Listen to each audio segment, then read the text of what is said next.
Hi hello welcome to my channel. రాష్ట్రంలో రైతు బంధు చాలామంది రైతులకు ఇంకా పడలేదు. రైతులు రైతు బంధు కోసం ఎదురు చూస్తూ ఉన్నారు. యాసంగి మొదలై నెల కావస్తున్నా ఇంకా రైతుల ఖాతాలో డబ్బు అయితే జమ కాలేదు.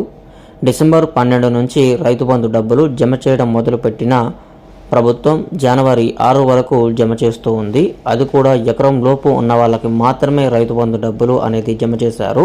రాష్ట్రంలో నిధుల కొరత ఎక్కువగా ఉండడం వల్ల రైతు బంధు జమలో ఆలస్యం అయితే జరిగింది. 30 లక్షల మంది రైతులకు ఇంకా రైతు బంధు చెల్లించాల్సి ఉంది. దీనికోసం దాదాపు 22,000 కోట్ల బడ్జెట్ అవసరమవుతుందని అయితే అధికారులు చెప్తూ ఉన్నారు. ఇప్పటి వరకు రేవంత్ సర్కార్ ఇంకా బడ్జెట్ను సమకూర్చే పనిలోనే ఉంది. అయితే ఇప్పుడు దీనిపై రేవంత్ రెడ్డికి ఒక స్పష్టత అయితే ఇచ్చారు. ఫిబ్రవరిలోగా రైతు బంధు డబ్బులు అందరూ రైతులకి చేర్చాలని అయితే అధికారులకు చెప్పారు. సంక్రాంతి పండుగ అనంతరం నిధులు జమ ప్రక్రియ